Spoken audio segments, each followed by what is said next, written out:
Good evening, good morning, good afternoon. Thank you so much for joining this event. Um, um, we are marking the launch of the book written by Dr. Yerkebulan Sairambay, entitled, actually I have the copy of the book here, The New Media and Political Participation in Russia and Kazakhstan, Exploring the Lived Experiences of Young People in Eurasia. My name is Aizada Nurijanova. I'm a research coordinator at the Faculty of Law and Social Sciences at SDU University in Kazakhstan. So welcome everyone to this panel discussion organized by SDU Central Asian Research Center. We congratulate Dr. Sairambay with the publication of this fascinating study. Okay, good evening. Thank you very much. Thank you, thank you. And it's a long awaited panel discussion, I think, because this book was actually, it came out in the fall of last year, right? There have been already some discussions, so we're having more.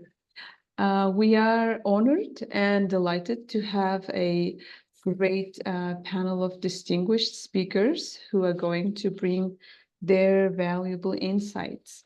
And we are bringing experts from different time zones in Europe, North America, and Central Asia.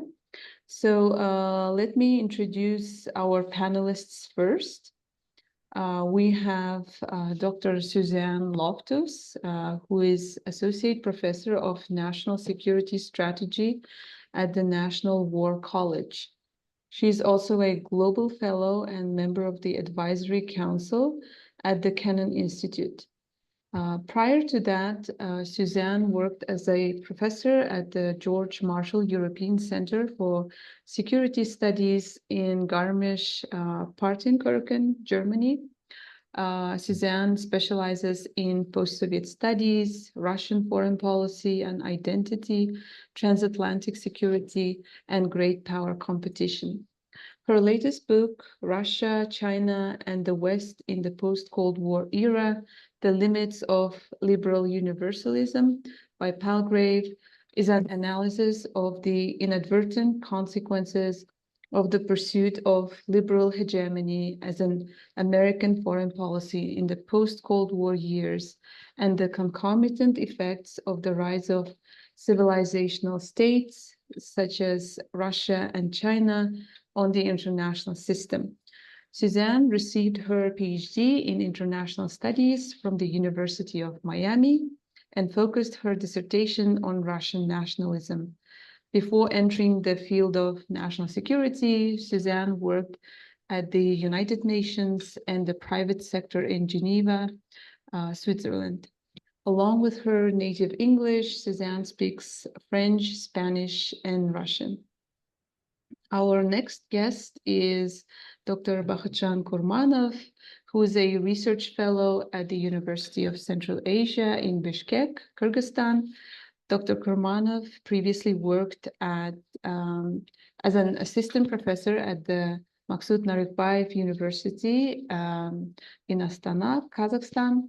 His research interests encompass open government, digital activism, authoritarian politics, social and economic policy, as well as memory politics and nation building, with a primary focus on Central Asia.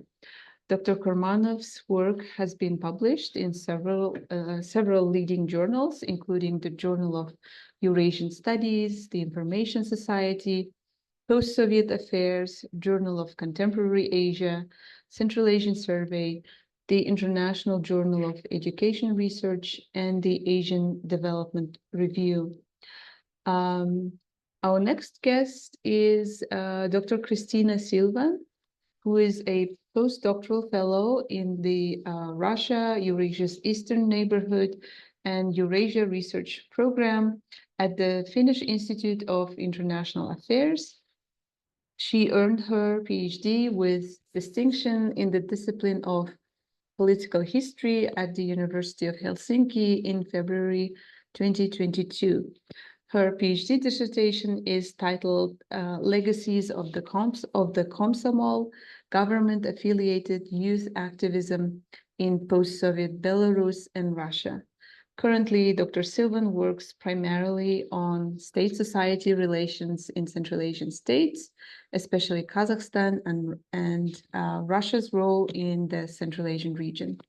Her research articles have been published in the journals Europe-Asia Studies, Demokratizatsiya, the Journal of Post-Soviet Democratization, Kritika, Explorations in Russian and Eurasian History, Young, Nordic Journal of Youth Studies, and Idan Tutkimus, Finnish Review of East European Studies.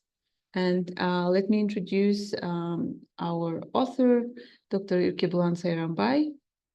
He received his PhD in sociology from the University of Cambridge in 2022.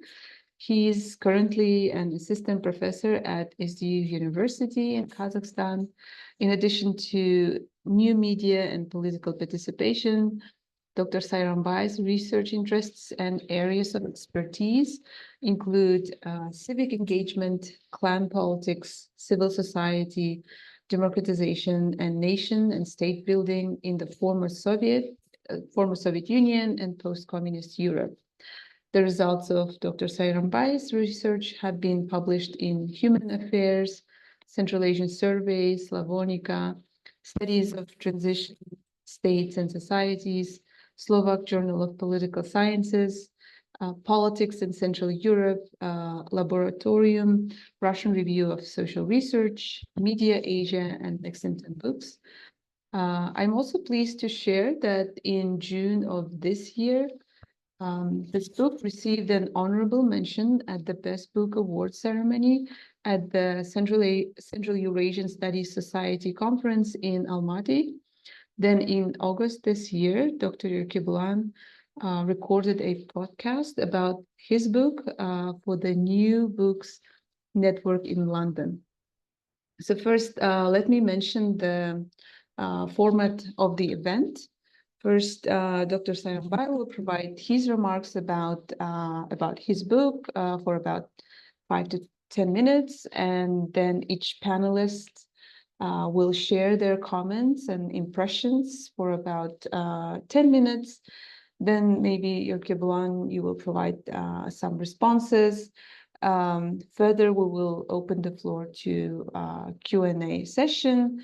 So I would like to encourage the audience to participate. Feel free to write your questions in the chat box. Thank you.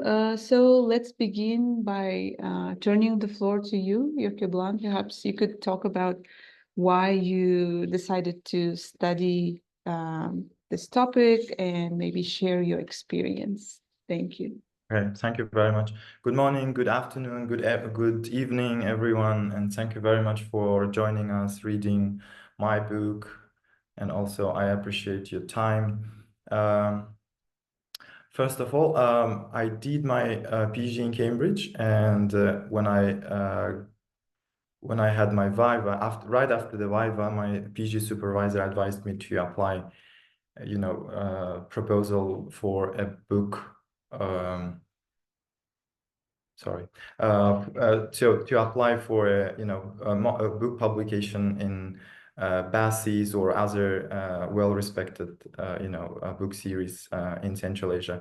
So I applied to three publishers, BASIS and Pittsburgh University Press, and also Lexington Books. So I received an answer from the BASIS saying that they don't have experts who would be able to read and comment on my monograph. And then Pittsburgh University Press has never answered. And then Lexington Books, Marlene Larvel, she replied, and it was positive response. As a result, they offered me a contract. So I sent, one sample chapter and my CV and all the details.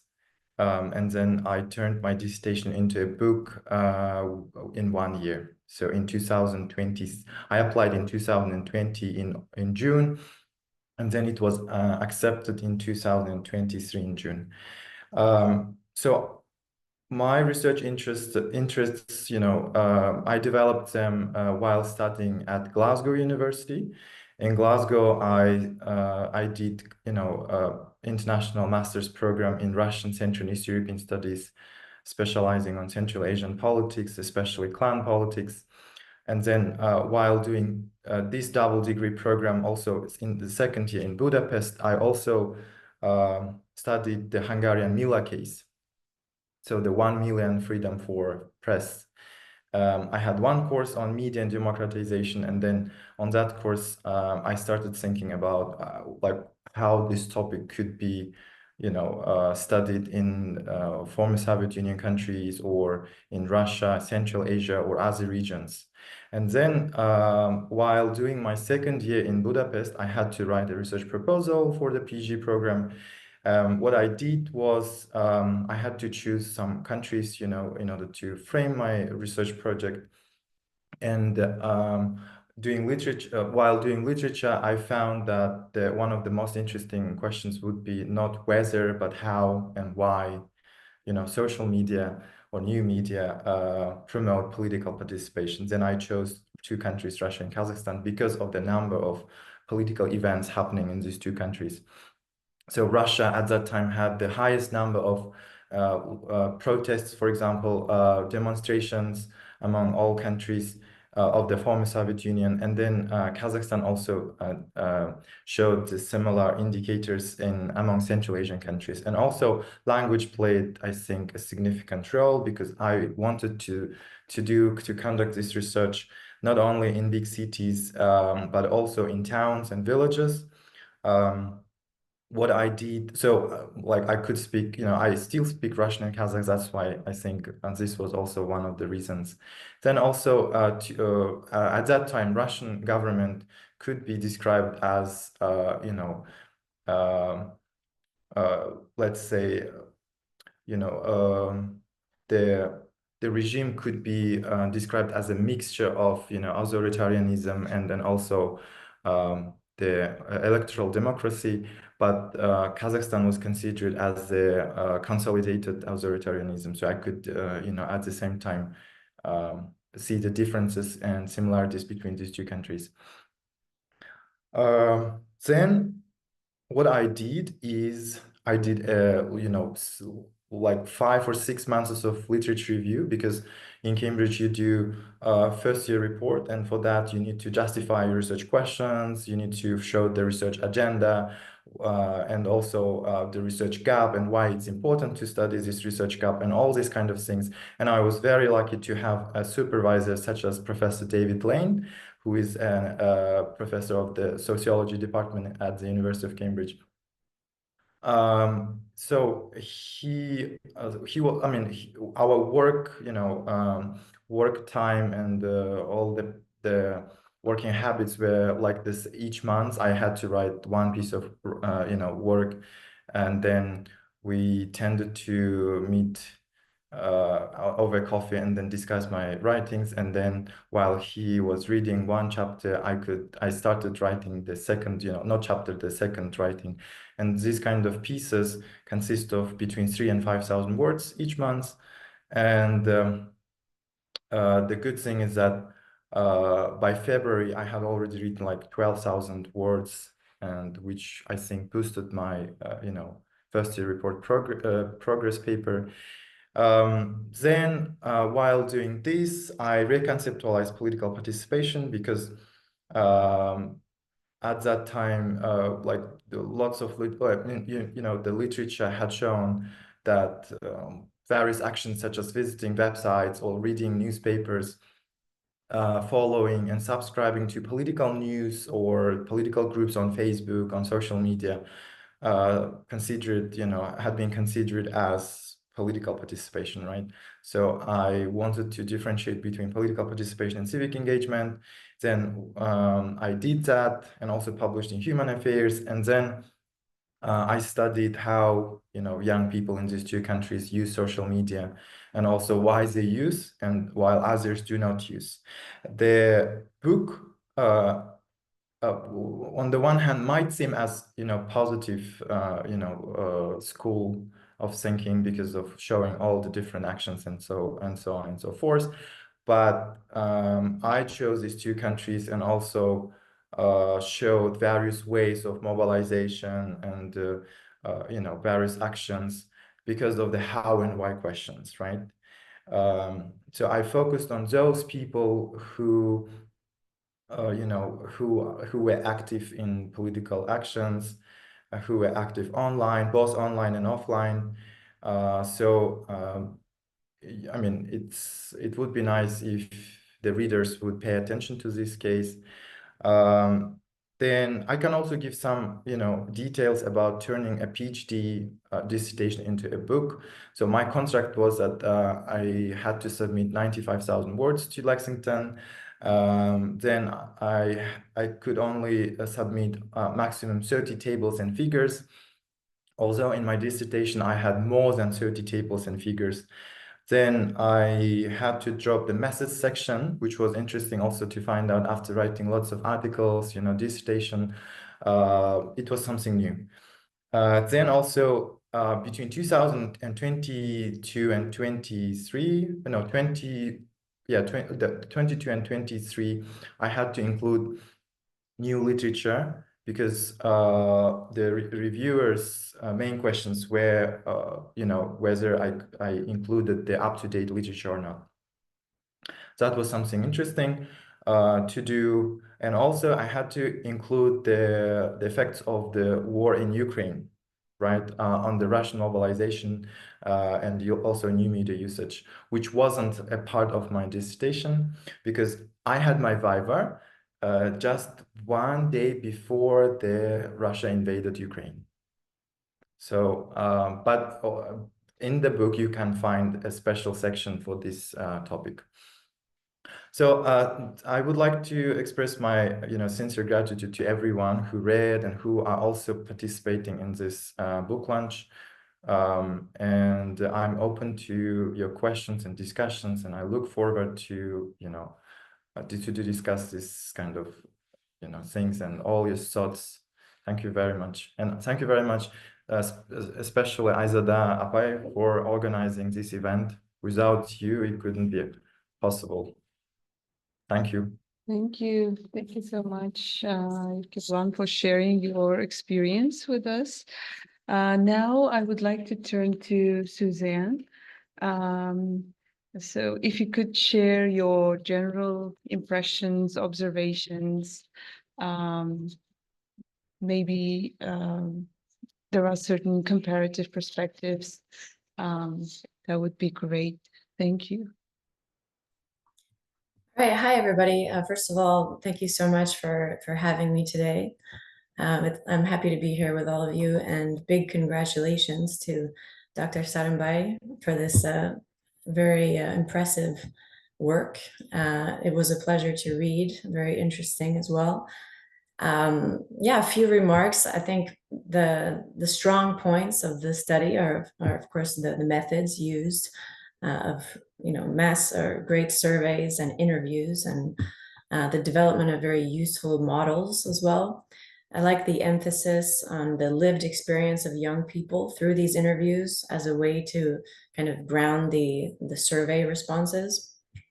We could see insight into how the youth in these two countries engage and navigate with new media in the specific context of authoritarianism and state control. Both Russia and Kazakhstan are often talked about in terms of their political systems, their economies, their relationships with the West, but not the dynamics of youth political participation in these countries, especially via new media. And it's interesting to that you focused on this demographic and this specific geographical area because you fill an important gap in the existing literature and research on political communication and participation in post-Soviet states specifically.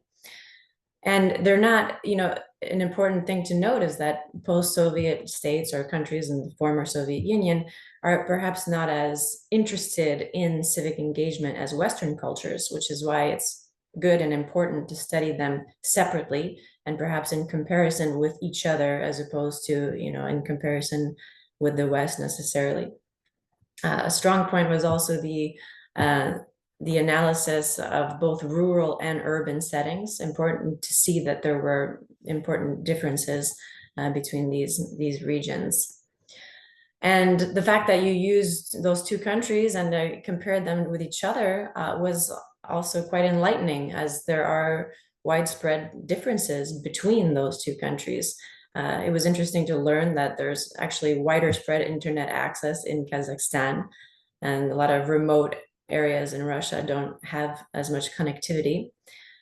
Also interesting to know that there was more political participation overall in Russia than in Kazakhstan. So it kind of gives you some idea about, as you mentioned in the beginning, maybe the regime type. But there were some unique aspects, like clan-based civil society discussions in Kazakhstan, that are also important to point out, and the disengagement of some of the youth as a form of contestation. And it was also enlightening to see that though online engagement doesn't always lead to policy changes, that it can lead to certain changes at the local level, such as resignations, for example, or a change in local, civic policy in certain areas where there are disappointments and complaints by citizens. And new media is very important to research because of the fact that we've seen that there have been many organized political protests in Belarus and Russia and Kazakhstan, and that many of these protests have been organized through these platforms. So it's an indication of their effectiveness or their potential. It's also, back to the point where you can kind of change issues at the local level if you participate more.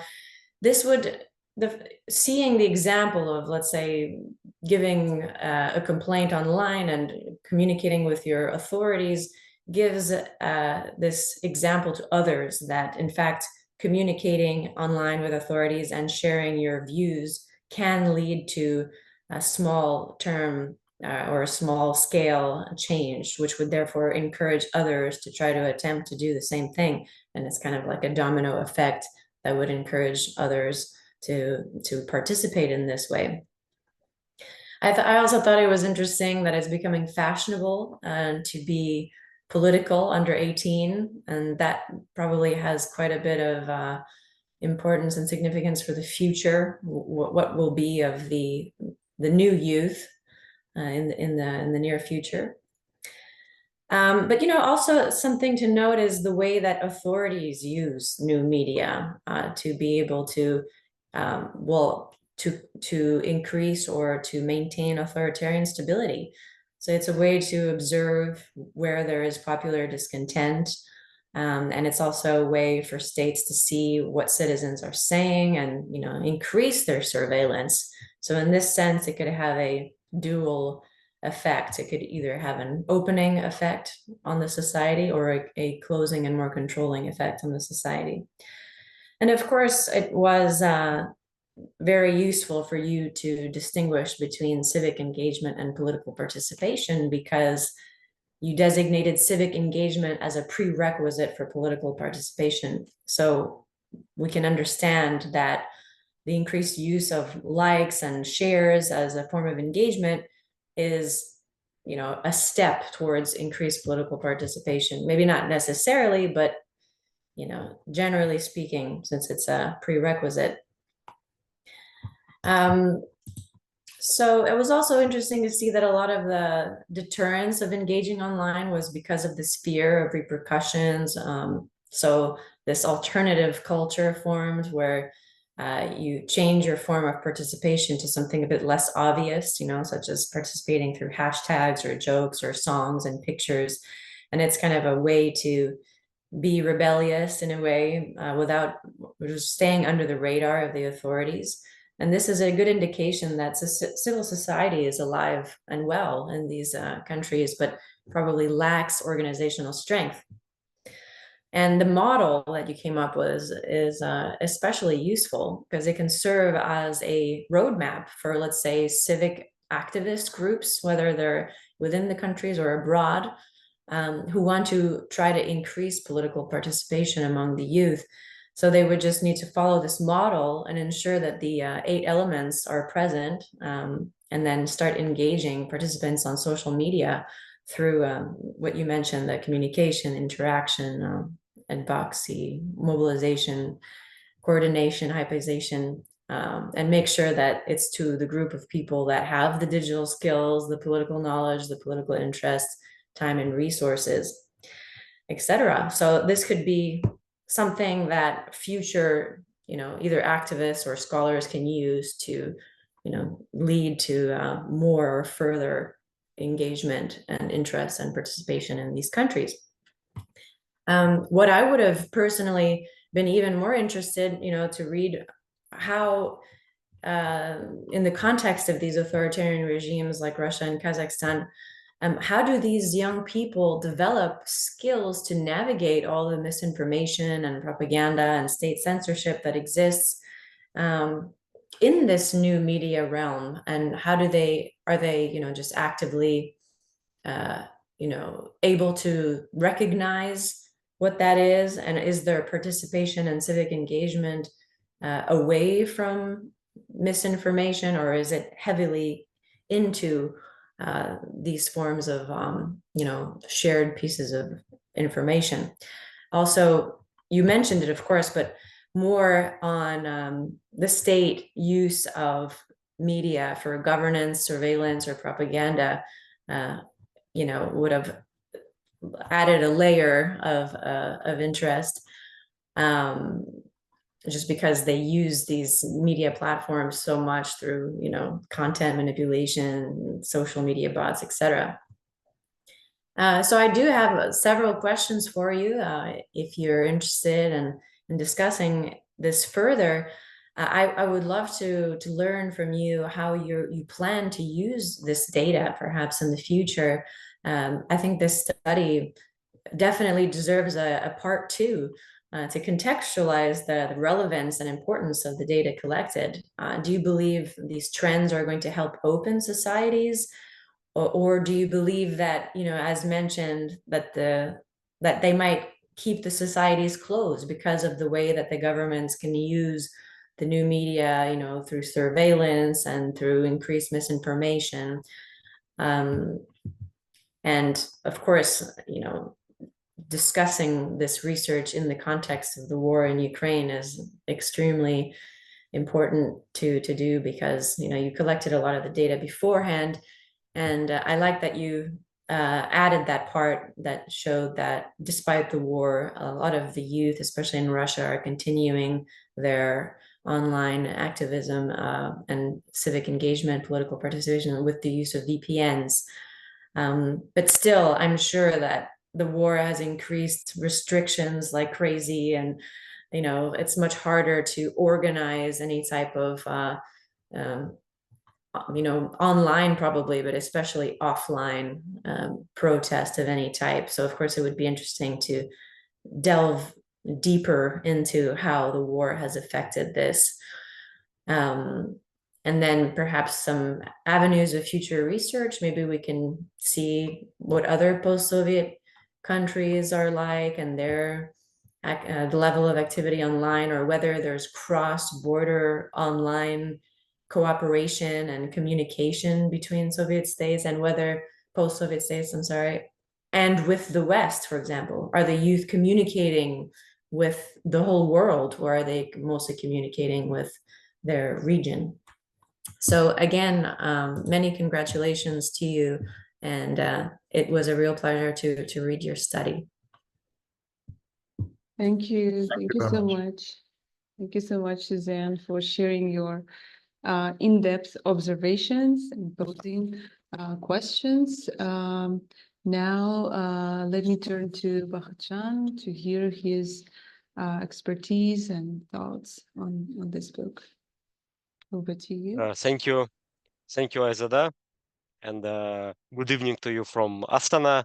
Actually, I work in Bishkek, but Currently, I'm in Astana, enjoying a very good winter.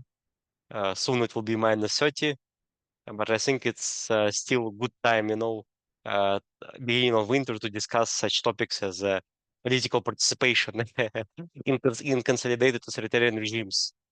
And I want to emphasize that when I learned about this new book by Yerkebulan, I have been super excited because I believe we need more research done by Central Asian scholars. We need to promote indigenous research because in past 20-25 years in literature, in public administration, in political science, in economics, we see that there have been, like, let's say, domination by Western scholars who focus on Russia, and then they would write something about Central Asia. And I think that what Yerkebulan did is something beautiful, actually, to contribute to global knowledge on new media political participation using case studies of Kazakhstan and also Russia. And, specifically, in my research, I focus on digital activism and open government. I would say more like somewhere in the balance between authoritarian state and digital activists. And from reading Yerkebulan's book and works, I see that he looked more from the viewpoint of society and activists. But I still I think that we all contribute to this field of understanding how this new wave of technologies they impact this activism, citizen activism, society activism. Because like in the old days, it was quite easy for authoritarian regimes just to co-opt and repress and have a pocket civil society, government organized NGOs and so on. But now with this influx and of technologies, um, it is not so easy to do. And there is a camp of cyber optimists who wrote about this liberation technology, and that is something that Yerkebulan discusses in his book. And like there was a bright light, hope, a new hope that this citizen activism would challenge authorities in authoritarian settings, like with Iran, with Twitter revolution in Iran, protests in Istanbul at Gezi Park, and so on. And in this book, I like that Yerkebulan takes this more stance from a cyber optimist viewpoint, because specifically in the book, using very rich data, which is based on quantitative methods as well as qualitative methods, he talks about political organizing and political coordination. And in the end, when you read the book, you get the feeling that that young people, they actually use this new technologies to participate politically, and also to engage in civic engagement. That's also what Yerkebulan highlights in his book. And specifically interesting point that caught my attention was about this the concept of political participation of youth through the prism of political spectator, virtual agora, and political coliseum. And specifically, the author states that for some young people, intentional political disengagement and disenchantment might signify political contestation. So in that sense, it's sort of like very very counterintuitive, but I mean, like for instance, if you look at recent parliamentary elections in Kazakhstan, you may notice that young people didn't participate in voting. Does it mean that they're not politically active? Probably not. What it means that they choose different ways of political participation. and that is something that Yerkebulan's book captures the process of engaging, and in that sense, the book, I believe, expands this, the concept of political participation for young people, and particular strengths of Yerkebulan's book is his use of experimental methods, using flashcards. Though I would prefer more details on the design of this experimentation, but I believe Yerkebulan already sort of like provided rebuttal that saying that Lexington Books editor asked him to sort of to um, remove or make or like minimize this method section, yeah, but that would be interesting to learn about this experimental section, because that is something very interesting what he did when he conducted focus groups and showed flashcards on different events and picking uh, responses of young people, and that is actually very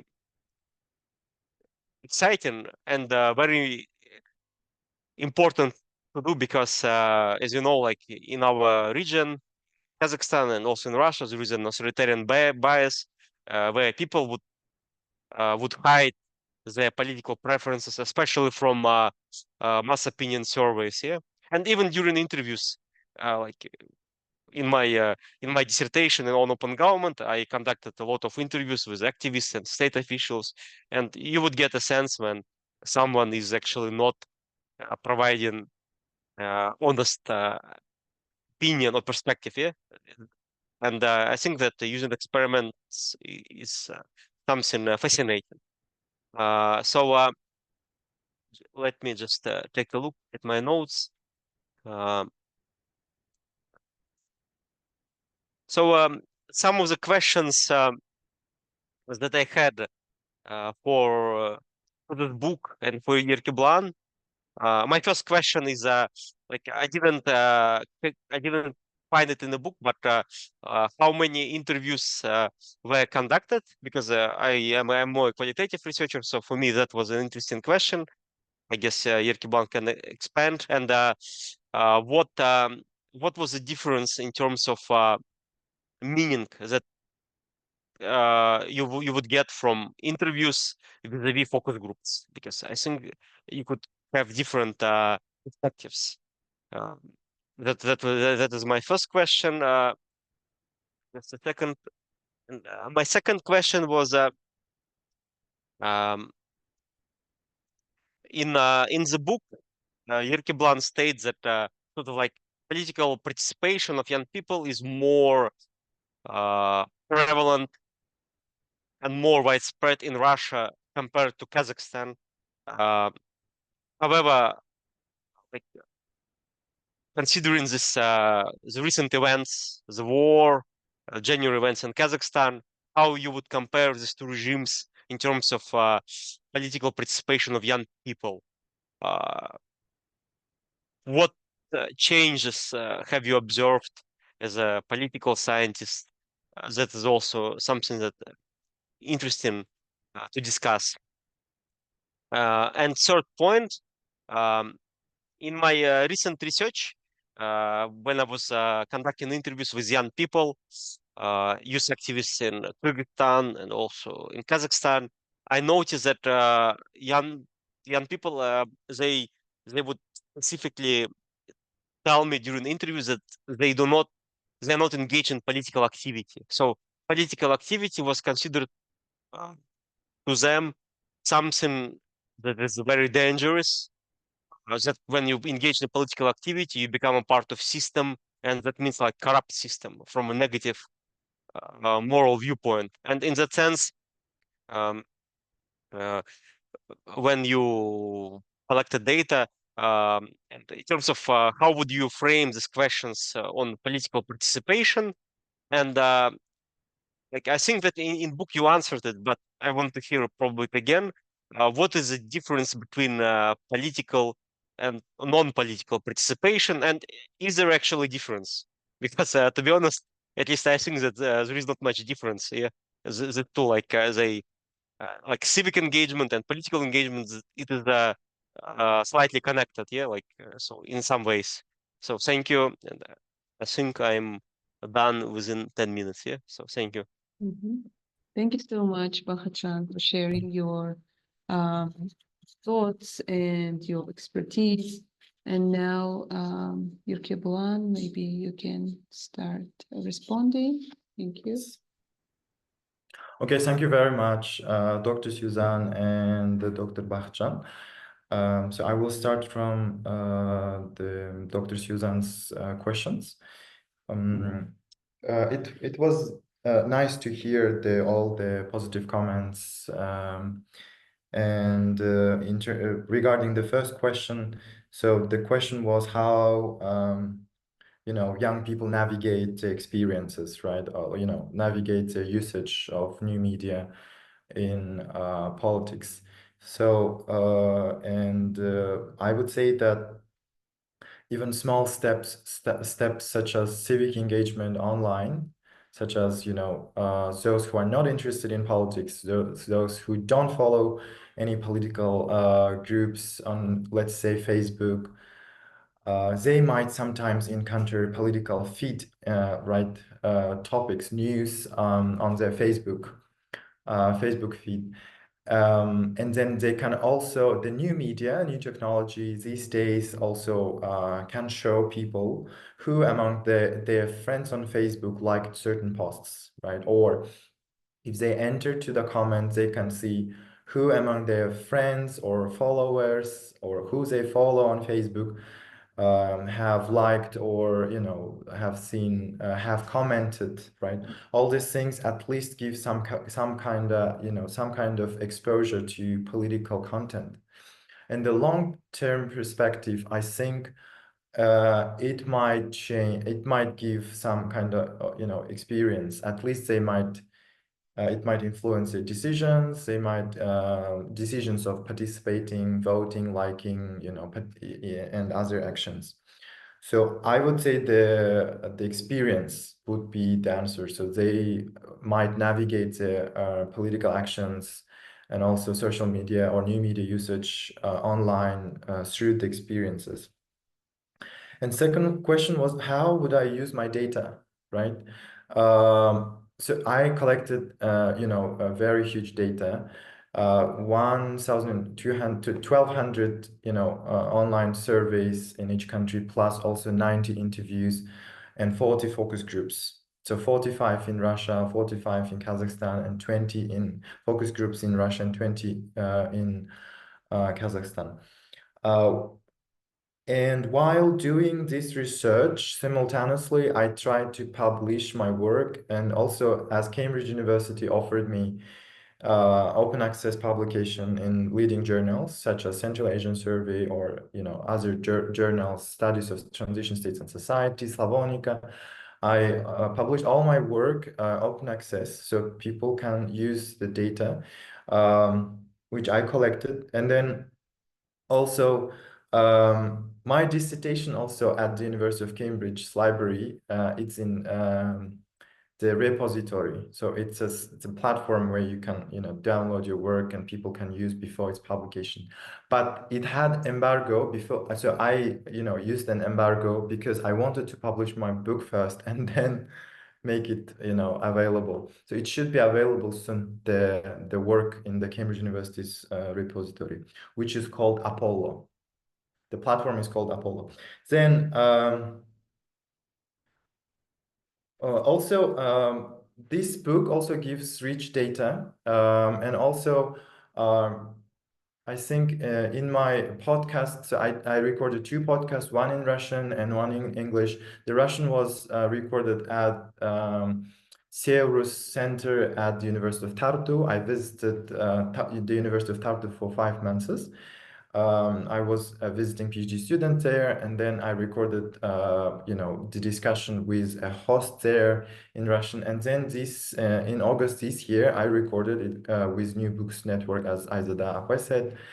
And then the third question is, so how the war you know, affects, right, how the war in Ukraine could affect the, you know, the overall usage. Although I think the Russian government tightened, you know, has tightened the control and also monitors heavily, you know, cyberspace in Russia.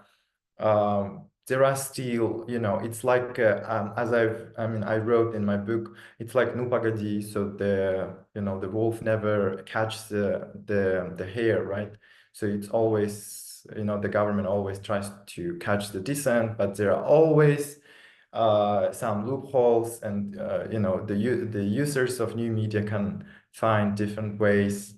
And also, but the key, one of the key moments here, I think, is that the organizers, right?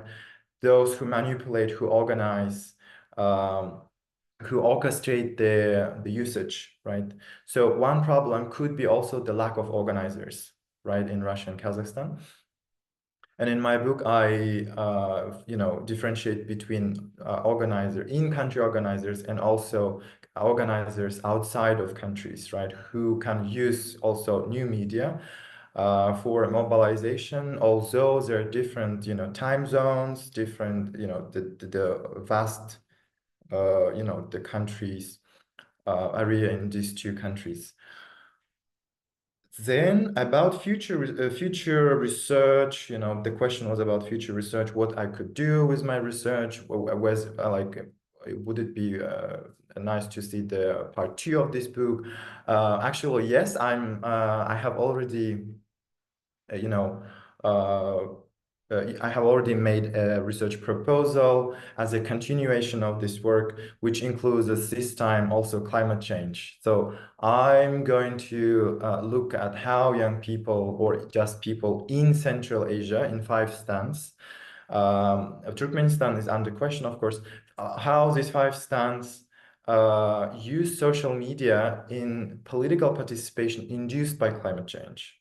Because recent research published in Central Asian survey shows that in the last 30 years, since the independence of, you know, Central Asian countries from the Soviet Union, in 30 years, there were only 33 papers published out of over 13,000 works, only 33. This is 0.24%, which is very low, and only 2 papers in the conferences were about climate change, somehow related topics, right? So it's very important, I think, to bring this kind of perspective this time, and then look at all these 5 countries, you know, 5 stands, and also I'm planning to do it. The final product, I hope, would be another monograph, also published in the Routledge's Central Asian series, you know. And I think that's it. And then Dr. Bahcan's questions. Thank you very much also. It's very interesting. And it's good to see you again after the CES conference in Almaty. The first question was, so I think before your first question, you also asked about cards, right? So I would start from the cards. So during the focus groups, I asked my focus group participants to build a model like in their own, and then I merged, you know, different models, you know, within countries, and then compared the 2 countries. It worked like this. I showed them, you know, a card with 2 sides, and on the one side it was written social media, internet, and on the other side political action. And then in some cases I explained what I mean by social media, what kind of social media, because participants, you know, they in many cases they asked which social media I mean in this card, and then what I mean by political participation. Of course, before starting my research, I did pilot, you know, pilot surveys and pilot interviews and focus groups with my friends, with my fellow, you know, with my peers in the department, and also those who did postdoc in Cambridge. Then your first question was about the number of interviews and focus groups, right? So interviews, I did 90 interviews overall in 2 countries, 45 in each country, and then focus groups overall 40. Why I did these 2 qualitative methods? Because I wanted to find out the individual thoughts and individual answers in the online surveys, because my last question in online surveys was an invitation to participate further face-to-face in their localities, so in their cities, towns, and villages. And 1 week earlier, each time I traveled to their localities, I contacted them and I offered whether they would participate face-to-face individually or in the focus groups. So then during the interviews, I asked people, my participants, about their answers in online surveys, right? Why, for example, you have mentioned a certain answer like 5 times, and when was it, like, you know, how and why, all these kind of questions. So individual perspectives. And in focus groups, for focus groups, I each time had the results of my online surveys with me. So I discussed with the focus group participants the results of each country, what they thought about what could be the reasons for such results, right? That was very good, I think, because I could also, you know, work with individual answers and at the same time also with group answers. The next question was about what changes I have, you know, noticed as a political sociologist in terms of the war in Ukraine. Well, I submitted my work when the war, I mean, when the war was already, you know, going on in Ukraine, and I could see how the Russian Federation could, you know, tighten the political dissent, you know, increase the monitoring tools online, and also I could even read in some Kazakhstani, you know, online media tools, the comments such which could be bots of, you know, Russian propaganda, especially in Tengri News, where people can leave their comments, right? Then in terms of Kazakhstan, when Russia invaded Ukraine online, even I was at that time in Cambridge, I could see the, you know, news, and also in Twitter and other social media, that young people in Almaty, they protested, in front of the embassies, right? Using the flags of the Ukraine and so on and so forth. Plus also the Facebook, I could see lots of Facebook cover and the profile pictures with the flags of Ukraine, and I myself did that.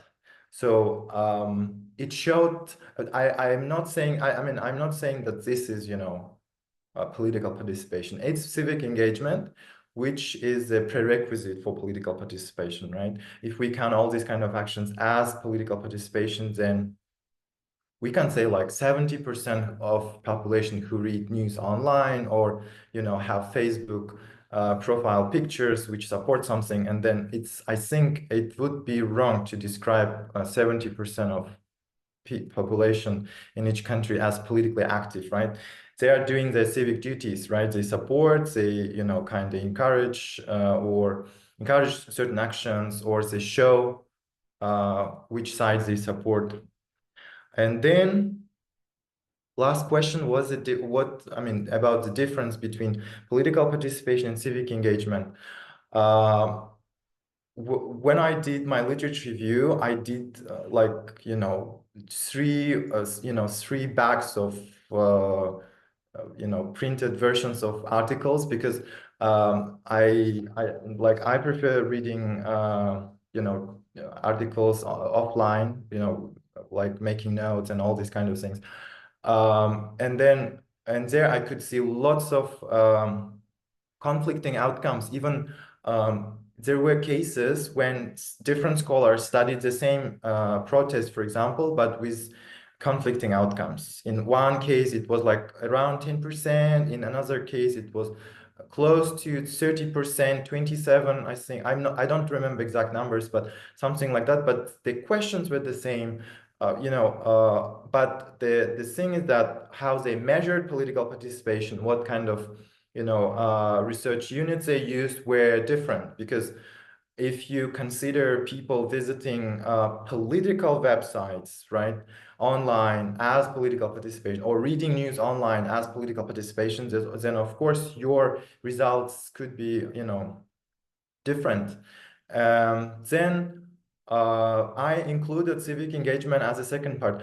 Why? Because if you don't have it in your political participation definition, the concept, then scholars tend to use them as sometimes as civic engagement, right? And in my case, I included them as a second part, which is fostered by civic engagement, right? It means that it fosters, it enhances, it's a prerequisite which helps, because new media-led political participation is a rocky road, right? With multiple stops and starts, with different directions. That's why I think I differentiated, and it was beneficial, in studying especially countries such as Russia and Kazakhstan. Yeah, I think I have responded to all questions, and I see that in the chat there is one question. Oh, sorry, I don't see.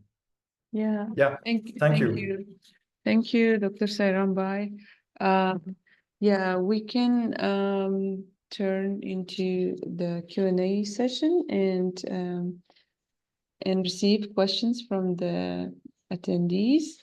It looks like there was a miscalculation of the time difference between Almaty and Helsinki, or recently it looks like Finland had the shift to daylight saving time. So when I checked, it was 2-hour difference between Almaty and Helsinki, but now it looks like it's 3 hours. So Christina can join soon, but before she joins, we can take some questions.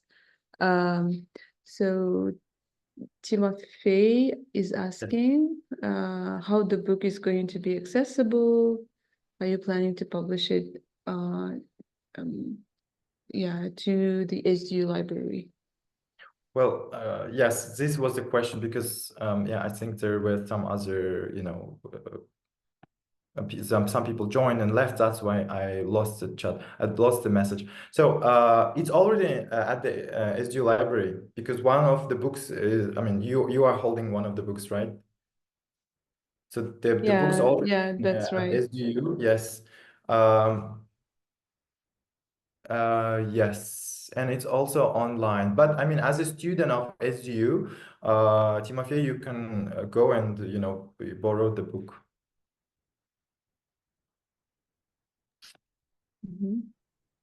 Yeah, please feel free to unmute yourselves if you want to ask questions.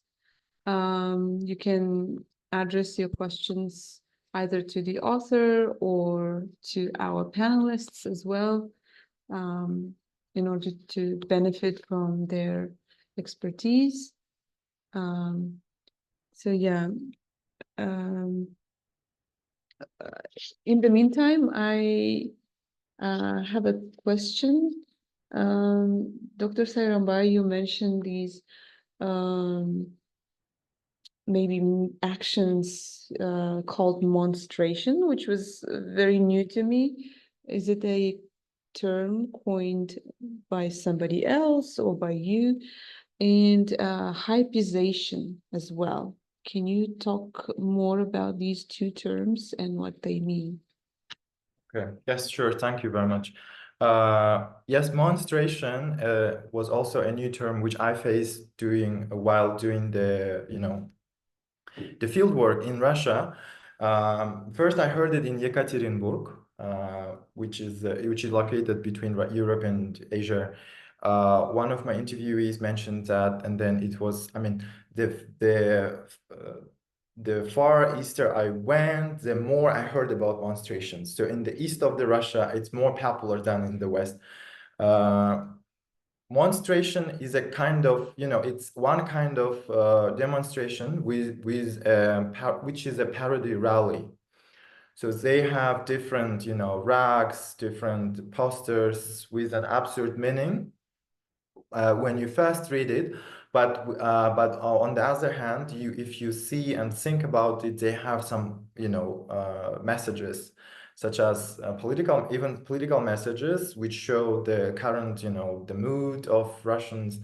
And the interesting thing is that these demonstrations are allowed throughout Russia. And these demonstrations, special type of demonstrations, were copied in other countries, and also in Kazakhstan. It was done online in 2021, I think, because of the COVID-19, pandemic restrictions. So it's one type of demonstration which shows different, problems through art, through parody, right? It's not my term. It's, I mean, it was already, given by other people. I think the author is Artyom, someone, I don't remember exact name, but it comes from Russia. And second one is hypeization. So this is my term, which I use here because of the hype young people use in their political participation using social media. Because I met some young people who use social media and also elections, for example, for hype, for increasing their followers in Instagram or social media accounts, because it was their first voting, it was fun. And also in Russia, for example, one of my respondents who was 18 when he met me, but so all my questions in surveys were like this, like in the last 12 months, have you done any of the following actions, right? Because people tend to remember what they did in the last 12 months. And then he participated in many, protests and, this kind of actions at the age of 17. And when he went to school in September, he was his class hero, because it was cool to participate in protests, and also, filming all these kind of actions while protesting. So I thought, I mean, yeah, this is the term which I created it using all those, mobilization, organization, and hypeization. Yes. Thank you. Thank you. There's a question from Nurdaulet. How do you think has recent electoral democratization in Kazakhstan, such as the election of akims of villages, changed online political participation of rural dwellers? Thank you for your question. Yeah, Nurdaulet, that's an interesting question. Sorry, I'll just use my, yes. So that's an interesting question. Because it also gives, I think, extra rooms for people to participate and then get direct responses and actions from the local governments, right? So what I'm going to say now is just like, my thoughts, because I haven't done research and I don't have any data, right, to reply to this question. Probably it increased, and also at the same time, it can be difficult for villagers directly engage with those who are in power. Could be possible, because this year in spring on Facebook, Central Asian Scholarly Space Facebook group, I saw a call for the book proposal in the OSCE Academy from one scholar. And then I started to think about drafting, a paper about rural digital political participation. And then while reviewing literature and also during my field work, what I noticed was that our villagers tend to know each other in many cases, and then they tend to do more online actions, participate online more than offline. And also there were some cases when villagers told me that they don't go to protest because it's very easy to identify the protesters. That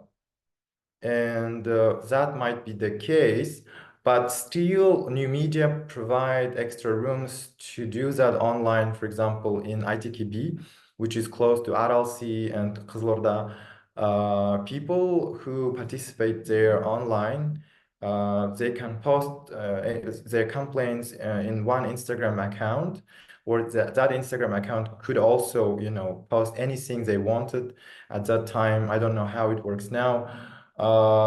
Without hesitation, because no one knew who was the owner of that, Facebook, of that Instagram account. Yeah, so it's interesting to know. It's, I think, one of the future research questions, probably. Mhm. Thanks. Thank you. Looks like Dr. Cristina Silva, she's here and she's ready. My apologies for this inconvenience, Cristina. I would like to hand the floor to you, please.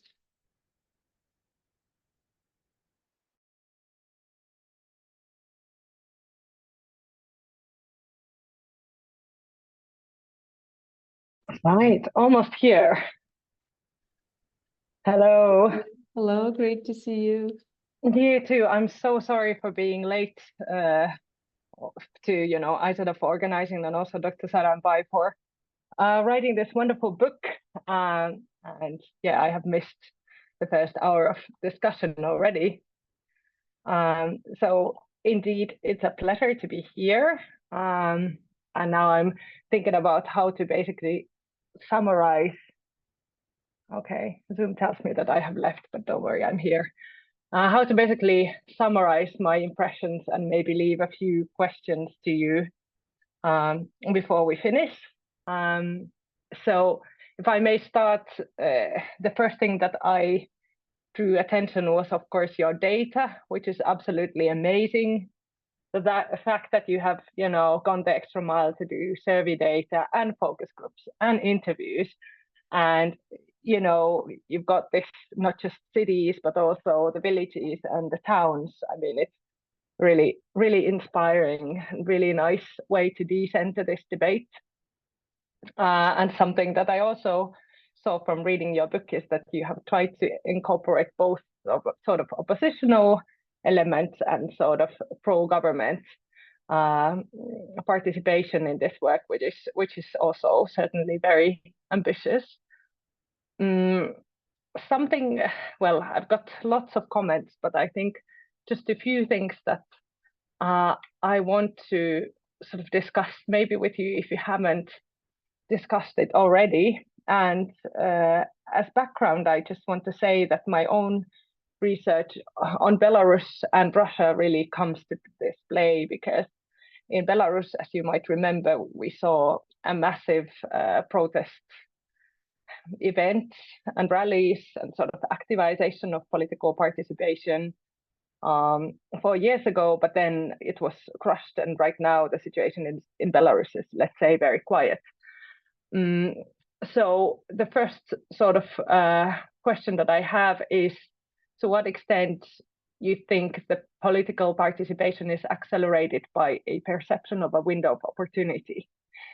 And this is also a question that comes to my mind thinking about Russia of the past, so the Russia of the 2010s, and this idea that you could indeed change politics by being politically active. I particularly have the Yekaterinburg protests in mind, but perhaps also Khabarovsk, which you also cover in your book. So how, in a way, how does that perception of a window of opportunity affect, or do you think it doesn't affect to how people engage with politics? Now, thinking about contemporary Russia, for example, I couldn't think of events such as the protests either in Yekaterinburg or Khabarovsk to play out, just because the sheer level of repression.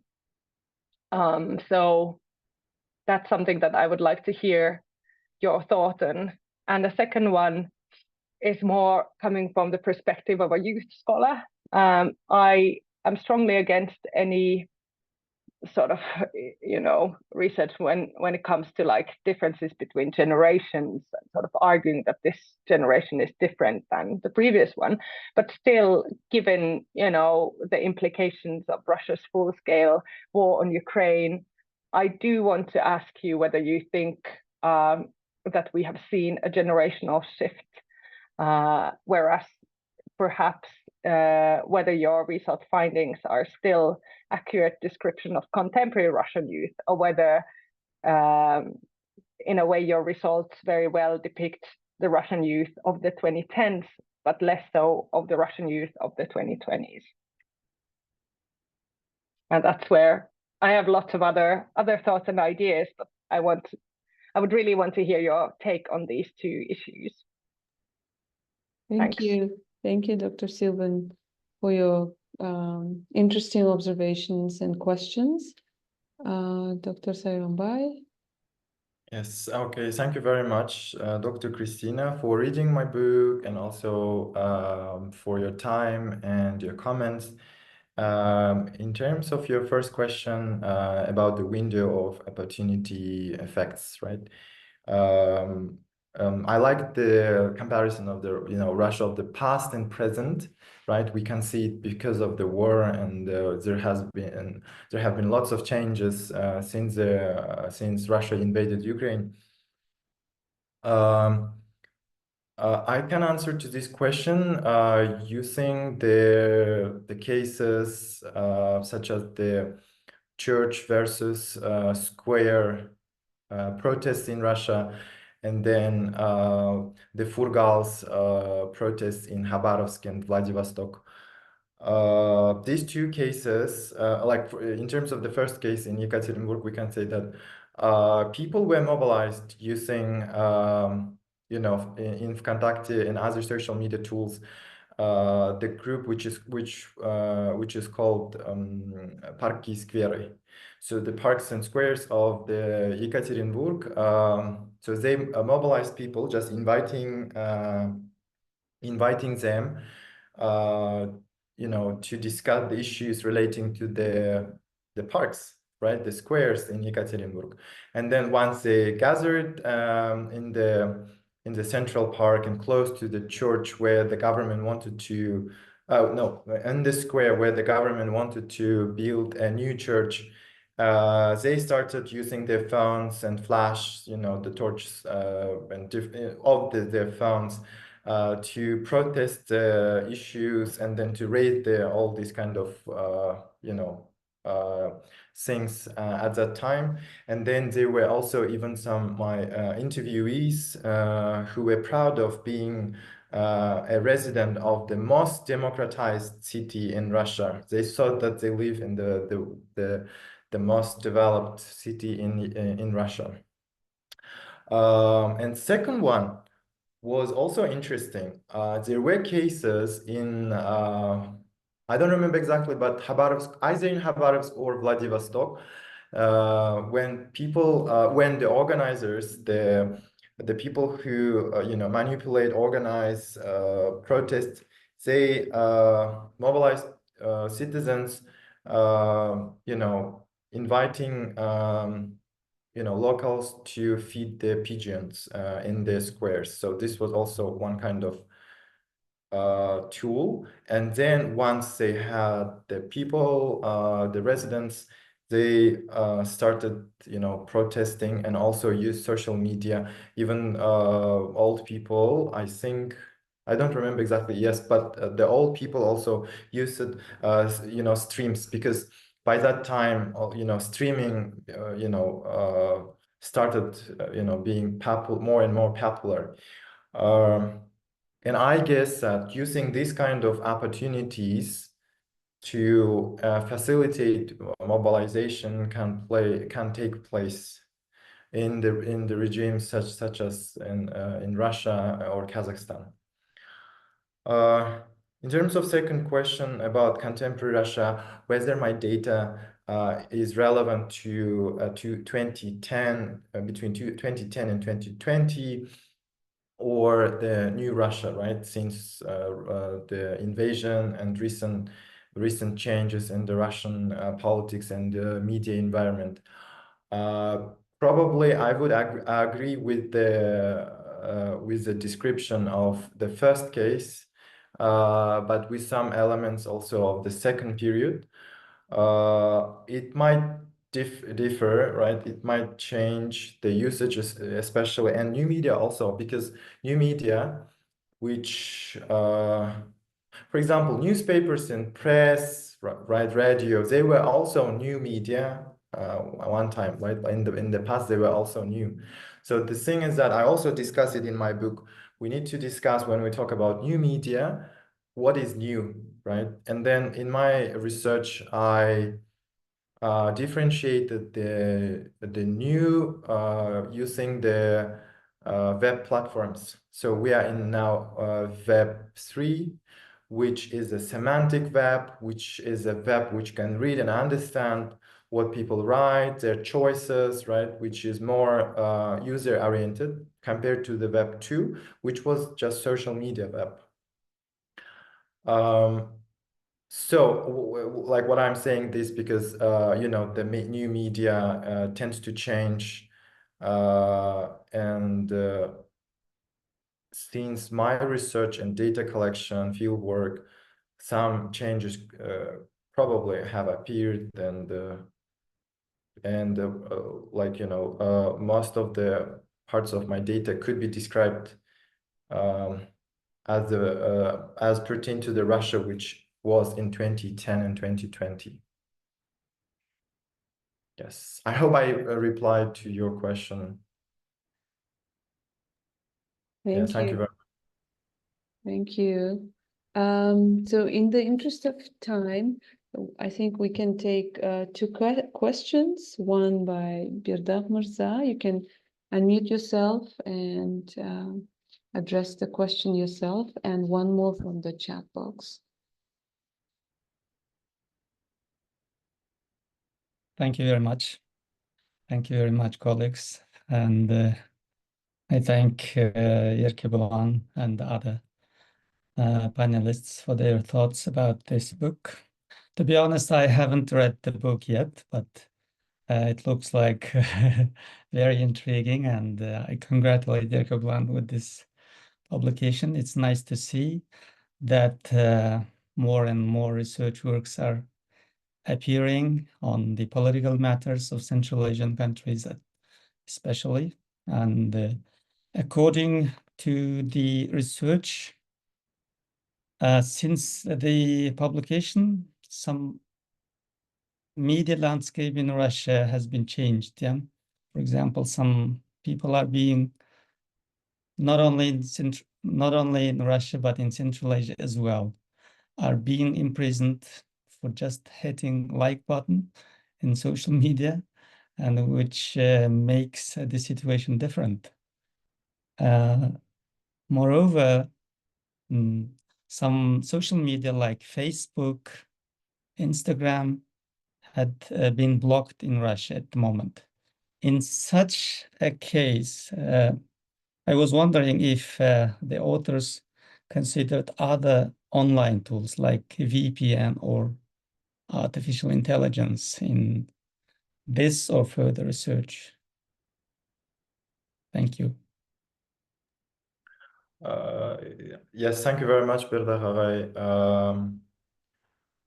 Well, yes, I covered this, and then my respondents, in fact, you know, even before the invasion, some of them used VPN for certain social media tools. And then after I had my viva and also turned my dissertation into a book, I covered special section about this, you know, about the war in Ukraine. Then, yes, they tend to use VPN, and also, despite the fact that Russia also invented its own Instagram, right, own Twitter, own Facebook, all the versions of the worldwide well-known social media tools, Russia also invented its own social media platforms. Russians tend to use VPN, and the downloading indicators skyrocketed last year. So in 2023, when I analyzed, analyzed the literature and tried to build one section dedicated to this topic. So in terms of VPN, yes. About AI usage, I don't know because I didn't include, and that was mentioned in my conclusions as further research for scholars in this field. Thank you very much. Thank you. There's a question from Mireille. What are your thoughts on the current state of the social media you examined in your work? Do you think they will gain or lose relevance? Okay, that's an interesting question also, I think. So I think as a user also of social media, tools, the new ones, come up and then they change the previous ones, right? If they're not competitive enough. But some of the social media tools, especially in the region, in Russia and Kazakhstan, are still, I still used, for example, VKontakte. During my fieldwork, I met many people who use VKontakte. Some of them used only VKontakte only for, listening to free music. And there were also people using VKontakte, which probably many people think is less popular. At least they had the accounts in VKontakte. In terms of those media which I analyzed in my research, such as WhatsApp, Facebook, Instagram, they're still relevant.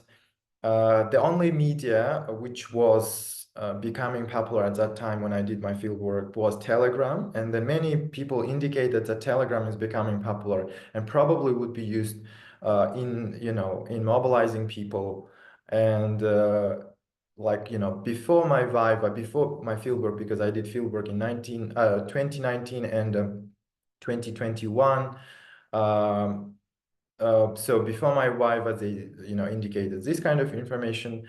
But these days we can see that Telegram is very popular, right? Especially among those who organize or mobilize, or share information. One of the social media functions which was popular among organizers was also hashtag activism, because people could use hashtags, adding some letters or words to find out the routes or share the pictures and photos. And I think that those social media which provide this kind of functions, such as hashtagging or tagging someone, would live long compared to others which don't provide. But still, it's a mixture of usage, because we have different regions, we have different popularity.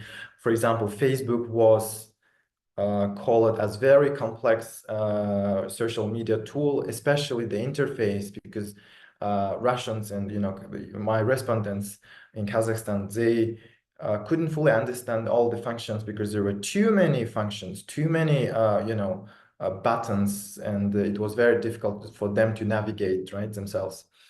However, those who studied or had international experience of living abroad or studying, or friends, they tended to have Facebook account as well, compared to those who haven't this kind of experience.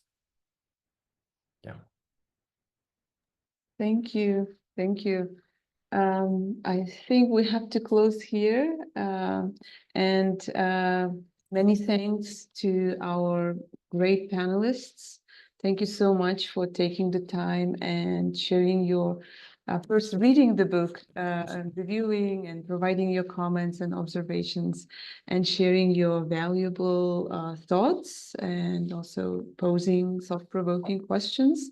Thank you so much. And thank you to Yerkebulan, and again, congratulations with the book. And we will expect the continuation, as Suzanne said, 2.0 of this book. Thank you again, and have a good day, have a good evening, and we'll meet again in the future. Thank you. Bye-bye.